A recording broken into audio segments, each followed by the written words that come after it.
Hello दोस्तों, स्वागत है आपका लेक्स IQ एकेडमी में। और आज हम आपके लिए लेकर आए हैं भारतीय संविधान की MCQ सीरीज, जिसमें 1000 प्लस क्वेश्चन होने वाले हैं। आज जो हम कवर करने वाले हैं, इसमें भारतीय संविधान की प्रस्तावना और आर्टिकल 1 से लेकर आर्टिकल 5 तक हम इसमें पूरा कवर करने वाले हैं। तो चलिए स्टार्ट करते हैं। भारत सरकार अधिनियम 1935 के अंतर्गत कितने गवर्नर के प्रांत व मुख्य कमिश्नर के प्रांत मिलाकर ब्रिटिश भारत का निर्माण करते थे?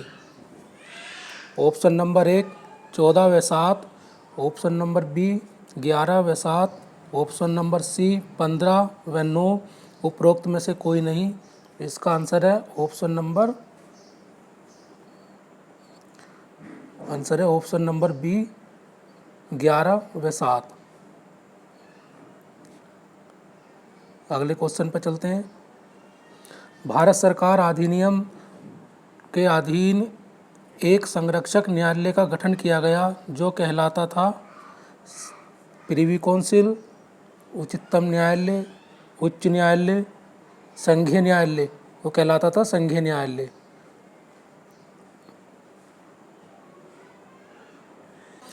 भारत में देशासन स्थापित हुआ। भारत परिषद अधिनियम 1909, भारत सरकार अधिनियम 1935, भारत सरकार अधिनियम 1919, उपरोक्त में से कोई नहीं। तो भारत में प्रांतों में देशासन स्थापित किया गया था भारत सरकार अधिनियम 1919 के द्वारा। ऑप्शन नंबर सी इसका करेक्ट है। संविधान सभा का गठन कब किया गया? 1945, 1946, 1947, 1950। तो संविधान सभा का गठन किया गया था 1946 को। ऑप्शन नंबर बी इसका सही है। माउंटबेटन योजना के परिणाम स्वरूप अधिनियम पारित किया गया। भारत सरकार अधिनियम 1919, भारत सरकार अधिनियम 1935, भारत स्वतंत्रता अधिनियम 1947, उपरोक्त में से कोई नहीं। तो माउंटबेटन योजना के परिणाम स्वरूप जो अधिनियम पारित किया गया था वो भारत स्वतंत्रता अधिनियम 1947। इसका ऑप्शन नंबर सी सही है।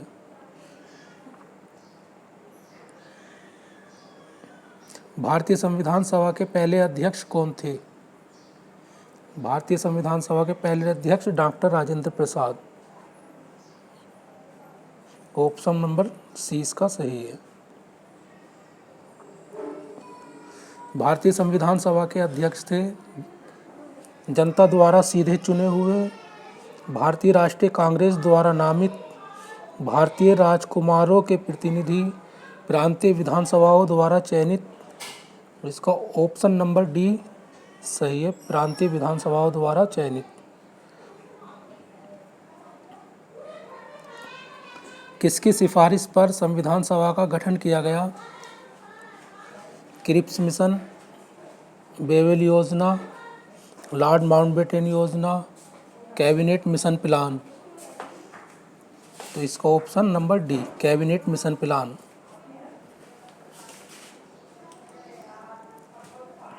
संविधान सभा की प्रथम बैठक हुई थी 9 दिसंबर 1946, 15 अगस्त 1947, 26 नवंबर 1949, 10 जनवरी 1948। तो संविधान सभा की प्रथम बैठक हुई थी 9 दिसंबर 1946। इसको विधि दिवस के रूप में भी मनाया जाता है। संविधान सभा की प्रथम बैठक की अध्यक्षता किसने की थी? डॉक्टर राजेंद्र प्रसाद, श्री SN सिन्हा, श्री जवाहरलाल नेहरू, उपरोक्त में से कोई नहीं। संविधान सभा की प्रथम बैठक की अध्यक्षता की थी श्री SN सिन्हा द्वारा।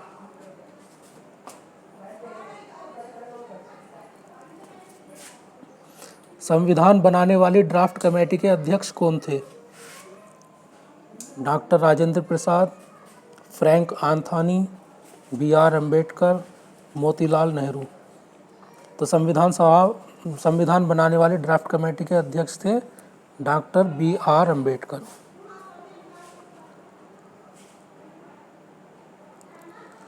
संविधान सभा के संवैधानिक परामर्शदाता कौन थे? B R Ambedkar, Shri Jawaharlal Nehru, B N Rau, Rajendra Prasad. इसका ऑप्शन नंबर सी सही है, श्री बी एन राव। निम्न में से किसने भारतीय संविधान की प्रस्तावना उद्देशिका के प्रारूप को बनाया था? राजेंद्र प्रसाद, श्री जवाहरलाल नेहरू, बी आर अम्बेडकर, श्री वल्लभ भाई पटेल।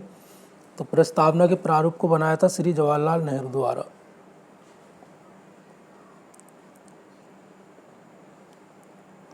भारत के संविधान को अंगीकृत किया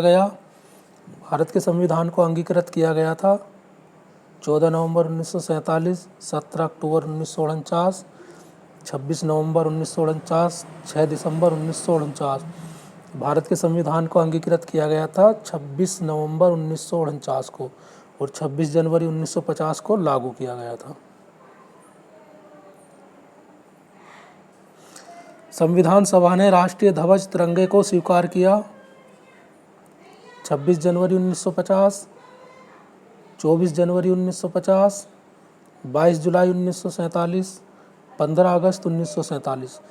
तो संविधान सभा ने राष्ट्रीय ध्वज तिरंगे को स्वीकार किया था 22 जुलाई 1947 को।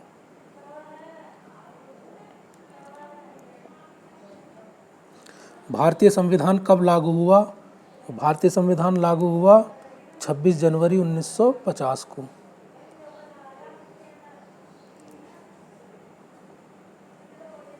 भारत में विधिक सेवा दिवस कब मनाया जाता है? तो भारत में विधिक सेवा दिवस 9 नवंबर को मनाया जाता है। लेकिन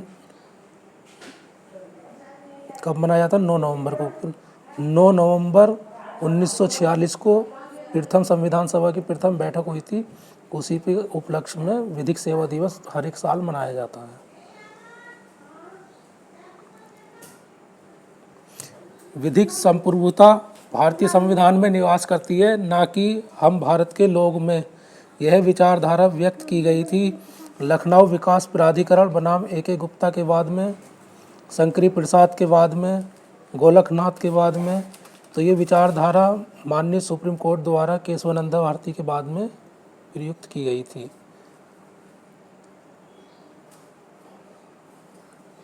निम्नलिखित में से कौन भारत में संप्रभु है? भारत का प्रधानमंत्री, भारत का राष्ट्रपति, केंद्रीय मंत्रिपरिषद जिसके शीर्ष पर प्रधानमंत्री हो, हम भारत के लोग। तो भारतीय प्रस्तावना में शुरू में ही कहा गया कि हम भारत के लोग। तो कौन संप्रभु है? हम भारत के लोग। ऑप्शन नंबर डी इसका सही है। भारतीय संविधान की उद्देशिका के पथ का उद्देश्य है सभी व्यक्तियों को मूल अधिकार प्राप्त कराना, भारत के नागरिकों को मूल कर्तव्य प्राप्त कराना, व्यक्ति की गरिमा तथा राष्ट्र की एकता और अखंडता सुनिश्चित करना, सरकारी सेवकों को सेवा की सुरक्षा की प्रतिभूति प्रदान करना। तो उद्देशिका के बारे में यहाँ पूछा गया, जबकि मूल अधिकारों के लिए भाग 3 संविधान में है, मूल कर्तव्यों के लिए भाग 4A बनाया गया है। उद्देशिका क्या है? भारत व्यक्ति की गरिमा तथा राष्ट्र की एकता और अखंडता सुनिश्चित करना, यानी कि ऑप्शन नंबर सी इसका सही है। निम्नलिखित में से कौन सा कथन असत्य है? उद्देशिका संविधान निर्माताओं के विचारों को जानने की कुंजी है, ये सही है। उद्देशिका जनता के आदर्शों, आशाओं, निष्ठा और आकांक्षाओं को सम्मिलित करती है, ये भी सही है। उद्देशिका संविधान निर्माताओं के आशय एवं संविधान के उद्देश्यों को सम्मिलित करती है, ये भी सही है। संविधान की उद्देशिका का कोई महत्व नहीं है, ये गलत है। यह संविधान के परिचय से अधिक कुछ नहीं है। तो इसका ऑप्शन नंबर डी ये सही होगा।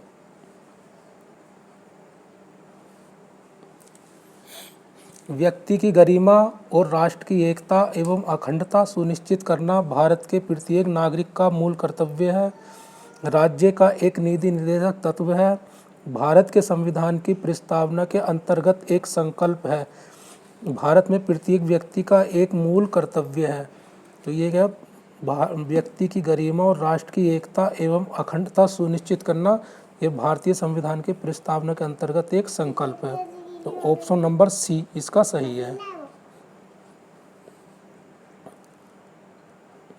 निम्नलिखित में से कौन से प्रकार का न्याय संविधान द्वारा प्रदत्त नहीं है? सामाजिक न्याय संविधान द्वारा प्रदत्त है, आर्थिक न्याय भी है, राजनीतिक न्याय ये भी संविधान द्वारा दिया गया है। कैसा नैतिक न्याय की कोई व्याख्या नहीं की गई है संविधान में, तो इसका ऑप्शन नंबर डी सही है। भारत के संविधान की उद्देशिका में पंथ निरपेक्ष शब्द जोड़ा गया 39वें संविधान संशोधन द्वारा, 42वें संविधान संशोधन द्वारा, 43वें संविधान संशोधन द्वारा, 44वें संविधान संशोधन द्वारा। ये जब माननीय इंदिरा गांधी प्रधानमंत्री थी तो एक स्वर्ण सिंह समिति बनाई गई थी। स्वर्ण सिंह समिति की सिफारिश पर 42वां संविधान संशोधन 1976 लाया गया, जिसमें भारतीय संविधान की प्रस्तावना में 3 शब्द जोड़े गए थे: समाजवादी,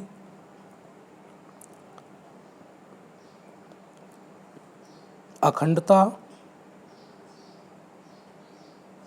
और पंथ निरपेक्ष। ये 3 शब्द जोड़े गए थे। अभी तक संविधान की प्रस्तावना में सिर्फ एक बार ही संशोधन हुआ है, जो 42वां संविधान संशोधन था। तो इसका ऑप्शन नंबर बी ये सही होगा।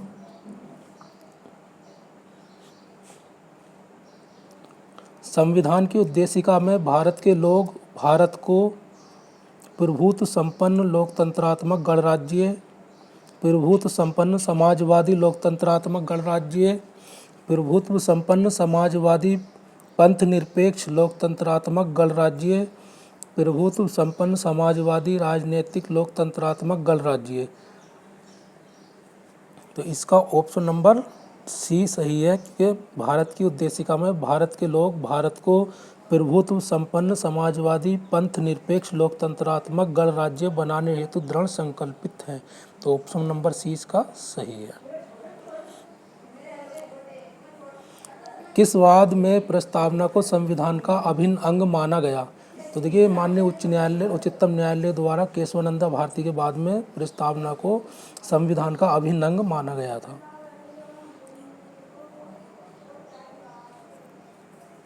संविधान के किस अनुच्छेद के तहत संसद किसी नए राज्य की संरचना कर सकती है? ऑप्शन नंबर 1 अनुच्छेद 3, ऑप्शन नंबर बी अनुच्छेद 4, ऑप्शन नंबर सी अनुच्छेद 5, अनुच्छेद 368। तो इसका ऑप्शन नंबर ए सही होगा। अनुच्छेद 3 के द्वारा संसद किसी नए राज्य की संरचना या उसके राज्य क्षेत्र में परिवर्तन या नाम में परिवर्तन कर सकती है। भारतीय संविधान के किस अनुच्छेद के तहत संसद किसी नए राज्य को भारतीय संघ में सम्मिलित कर सकती है? ऑप्शन नंबर 3 सी, यानी कि अनुच्छेद 3 के तहत राज्य के नाम में क्षेत्र में परिवर्तन कर सकती है। तो नए राज्य का सृजन, जो किसी भारतीय राज्य में नया राज्य मिलाना होगा, तो अनुच्छेद 2 के तहत भारतीय राज्य में सम्मिलित कर सकती है किसी नए राज्य को। भारत में एक राज्य के सृजन के प्रायोजन के लिए भारत के संविधान का संशोधन पारित होना चाहिए। संसद के सादे बहुमत और संबंधित राज्य के अनुमोदन से, संसद के सदन के बहुमत से, संसद के दोनों सदनों में उपस्थित और मतदान करने वाले 2/3 सदस्यों द्वारा, संसद में सादे बहुमत से और कम से कम 2/3 राज्यों के अनुसमर्थन से। तो एक राज्य के सृजन के प्रायोजन के लिए भारत के संविधान में संशोधन सादे बहुमत और संबंधित राज्य के अनुमोदन से किया जा सकता है। एस.आर. बोमैया बनाम भारत संघ के निर्णय में सर्वोच्च न्यायालय के अनुसार भारत का संविधान संघात्मक है, अर्धसंघात्मक है, सहकारी संघ है, उपरोक्त में से कोई नहीं। तो भारत का संविधान संघात्मक है।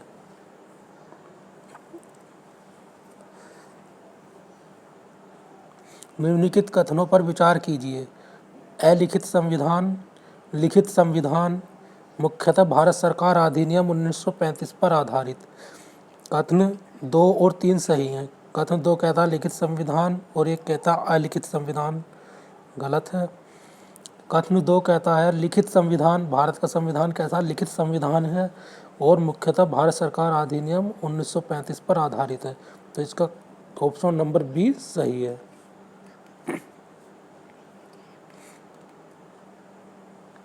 भारतीय संविधान सर्वप्रथम एक प्रमुख रूप से एक सामाजिक दस्तावेज है। यह कथन है। जेनिंग्स का, ग्लेविन ऑस्टिन का, जवाहरलाल नेहरू का, एच.एम. शिरवाई का। तो ये ग्लेविन ऑस्टिन ने कहा था कि भारतीय संविधान सर्वप्रथम एक प्रमुख रूप से सामाजिक दस्तावेज है। निम्नलिखित में से किसने कहा कि भारतीय संविधान एक केंद्रीकृत प्रकृति वाला परिसंघात्मक संविधान है? ये कहा था सर आइवर जेनिंग ने। ऑप्शन नंबर बी इसका सही है। निम्नलिखित में से कौन सी एक भारतीय संविधान की प्रमुख विशेषता नहीं है? लिखित संविधान और संविधान की सर्वोच्चता, ये एक विशेषता है। परिसंघ कल्प संरचना, ये भी एक विशेषता है।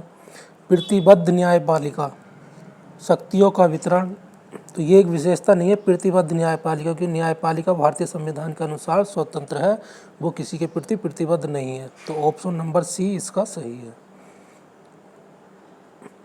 भारतीय संविधान अवशेष शक्ति सुरक्षित करता है, संघ की, राज्य की, संसद की, राष्ट्रपति की। तो भारतीय संविधान जो अवशेष शक्ति सुरक्षित करता है, संघ की। ऑप्शन नंबर 1 इसका सही है। भारतीय संविधान की प्रणाली क्या है? संसदीय, अध्यक्षात्मक प्रणाली, राजतंत्रीय प्रणाली, कोई नहीं। तो भारतीय संविधान की संसदीय प्रणाली है, क्योंकि ये संसद के दोनों सदनों और राष्ट्रपति से मिलकर बनता है। निम्नलिखित में से किस लेखक ने भारतीय संविधान को अर्ध परिसंघात्मक कहा? K C Wheare, sir Ivor Jenning, professor E.C.S. Wade, उपयुक्त में से कोई नहीं। तो ये केसी हायर ने कहा था अपनी बुक लो रूल में। तो इसका ऑप्शन नंबर 1 सही है। भारत के संविधान में 9 अनुसूचियाँ, 10 अनुसूचियाँ, 11 अनुसूचियाँ, 12 अनुसूचियाँ।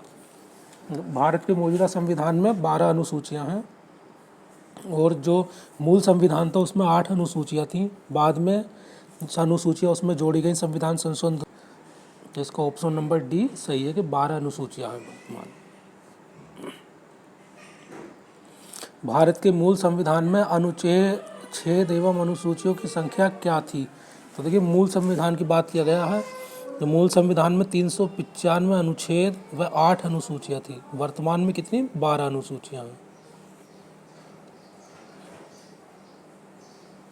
भारतीय संविधान में कौन से भाग शांतिमय सामाजिक क्रांति के प्रति संविधान निर्माताओं की प्रतिबद्धता प्रदर्शित करते हैं? प्रस्तावना, मूल अधिकारों से संबंधित भाग 3, नीति निर्देशक सिद्धांतों से संबंधित भाग 4, उपरोक्त तीनों। तो प्रस्तावना भी है, मूल अधिकारों से संबंधित भाग 3 भी है, और नीति निर्देशक सिद्धांतों से संबंधित भाग 4 भी है। तो इसको ऑप्शन नंबर डी यानी कि उपरोक्त तीनों। कथन, परिसंघ में केंद्र तथा राज्यों के बीच शक्ति का बंटवारा होता है, सही है। विधान किसी अन्य विधानमंडल को दिए गए विषय का आनुषंगिक रूप से अतिक्रमण करने के कारण ही विधि विरुद्ध नहीं हो जाता, ये भी सही है। तो ए और आर दोनों सही हैं, आर ए का सही स्पष्टीकरण है, ये नहीं है। ए और आर दोनों सही हैं, किंतु आर ए का सही स्पष्टीकरण नहीं है, ये सही है। तो ऑप्शन नंबर 20 का सही है।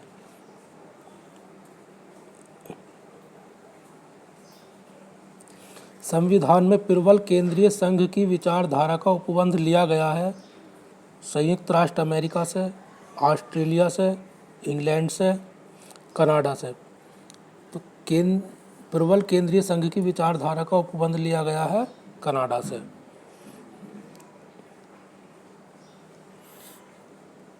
संसदीय शासन प्रणाली आधारित होती है शक्ति के अविभाज्यकरण पर, शक्ति के पृथक्करण पर, न्यायिक स्वतंत्रता पर, कोई नहीं। तो शक्ति के अविभाज्यकरण पर संसदीय शासन प्रणाली आधारित होती है। संघ का अति महत्वपूर्ण अभिलक्षण है शक्ति का पृथक्करण, शक्ति का विभाजन, न्यायिक पुनर्विलोकन, सार्वभौमिक विधान। तो संघ का अति महत्वपूर्ण अभिलक्षण क्या है? सार्वभौमिक विधान।